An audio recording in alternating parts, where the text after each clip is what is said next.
প্রিয় চাকরি প্রত্যাশী বন্ধুরা, আসসালামু আলাইকুম। আজকে আমরা জেলা প্রশাসকের কার্যালয় নওগাঁর অফিস সহায়ক পদে 10 ফেব্রুয়ারি 2024 সালে যে পরীক্ষাটি হলো তার গণিত অংশের প্রশ্ন সমাধান নিয়ে আলোচনা করব। তো এখন থেকে নিয়মিত এই চ্যানেলে বিভিন্ন চাকরি পরীক্ষার প্রশ্নের সমাধান নিয়ে আলোচনা করা হবে। আপনারা সবাই পাশে থাকবেন। প্রথম যে প্রশ্নটা ছিল 22 নম্বরে, একটি ক্রিকেট খেলায় ইমন ও সুমনের মোট রান সংখ্যা 58। সুমনের রান সংখ্যার দ্বিগুণের চেয়ে 5 কম। ওই খেলায় ইমনের রান কত? তো সুমনের যে রানটাই হবে সেটা সুমনের রানের দ্বিগুণের চেয়ে 5 কম হবে ইমনের রান। তো প্রথমে আমরা ধরে নেব।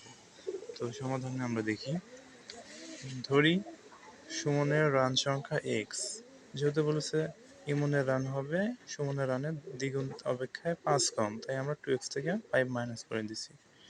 তো প্রশ্ন মতে দুজনের রানের যোগফলই হচ্ছে 58, অর্থাৎ ইমন ও সুমনের মোট রান সংখ্যা হচ্ছে 58। তো আমরা প্রশ্নের মধ্যে দিয়ে দুজনের রানের যোগফল সমান 58 লিখলাম। এবার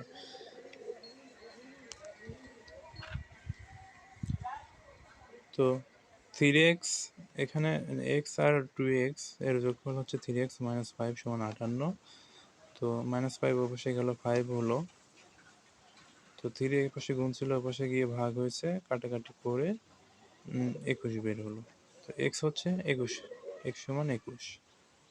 তো এটা হচ্ছে আমরা সুমনের রান সমান ধরেছিলাম x, অর্থাৎ সুমনের রান 21, ইমনের রান হবে কি 2x মাইনাস 5, অর্থাৎ x এর মান এখানে আমরা বসাই দিব 21, বসাই দিলে যেটা বের হবে সেটা সুমনের রান।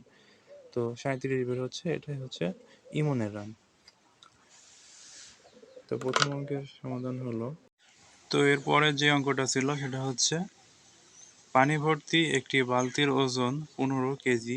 বালতির অর্ধেক পানি ভর্তি হলে তার ওজন 9.5 কেজি। খালি বালতি ওজন ও পানির পরিমাণ নির্ণয় করো। তাহলে এখানে বালতি সহ এক বালতি পানির ওজন হচ্ছে 15 কেজি।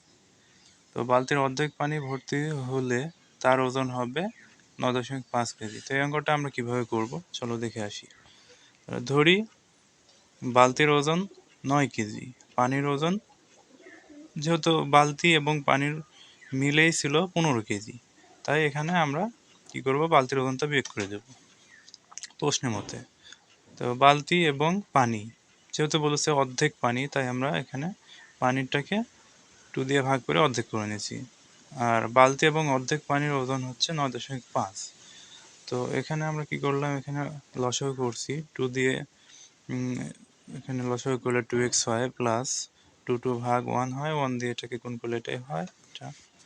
এবার এই 2 ভাগ ছিল, ওই পাশে গুণ হয়ে 9.5 হয়ে গেছে 19, আর এখানে যা ছিল তাই। তো 2x থেকে একটা x বাদ দিলে x থাকে, 15 পাশে গিয়ে প্লাস ছিল মাইনাস হয়ে গেল, 19 থেকে 15 বাদ দিলে 4 থাকে। তো বালতির ওজন x সমান 4 কেজি। x যেহেতু আমরা ধরে নিয়েছিলাম যে বালতির ওজন হচ্ছে x কেজি, তাহলে এখানে x সমান 4 কেজি বালতির ওজন। পানির ওজন কি হবে, শুধু যে 15 থেকে মাইনাস x ছিল, x এর মান এখানে আমরা বসাই দেবো, তাহলে 11 হয়। তাহলে বালতির ওজন হলো 4 কেজি এবং পানির ওজন হলো 11 কেজি। এটা হচ্ছে 23 নম্বর প্রশ্নের উত্তর।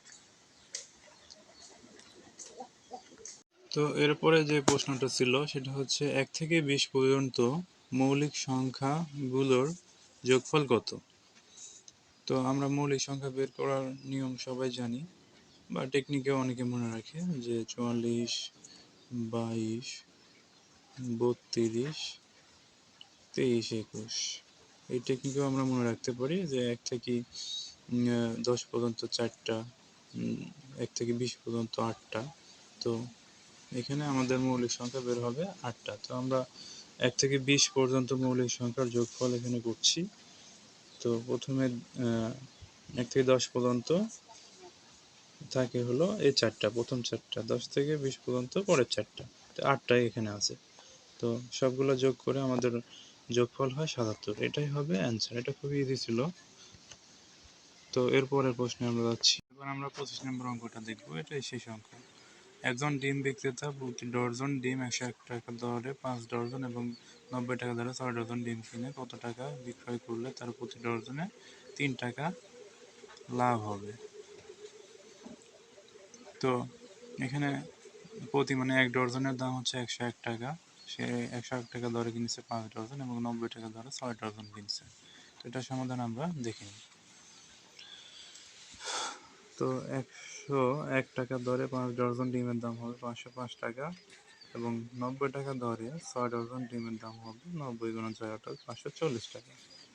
তো 5 যোগ 6 অর্থাৎ মোট সে 11 ডজন ডিমের দাম হবে দুটার যোগফল অর্থাৎ 1045 টাকা। তাহলে 1 ডজন ডিমের দাম কত? যেহেতু 1 ডজন অর্থাৎ কম হবে তাই এটা ভাগ হবে। তাহলে 1045 থেকে 45কে 11 দিয়ে ভাগ করলে আমাদের 95।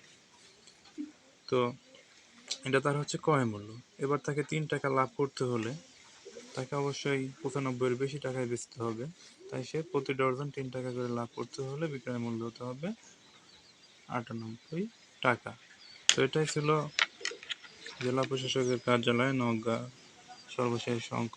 এই অঙ্ক 4টি এসেছিল এবং 4টা অঙ্ক আমি ভালোভাবে ব্যাখ্যা করে আপনাদের মাঝে উপস্থাপন করলাম।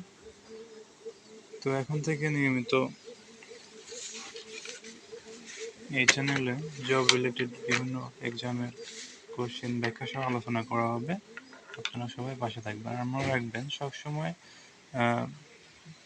বিভিন্ন চাকরি পরীক্ষার প্রশ্নগুলো প্র্যাকটিস করতে থাকলে আপনার প্রিপারেশন অনেক সুন্দর হবে এবং একসময় আপনার কাঙ্ক্ষিত জবটি আপনি পেয়ে যাবেন। সকলকে ধন্যবাদ। সবাই পাশে থাকবেন। আল্লাহ হাফিজ।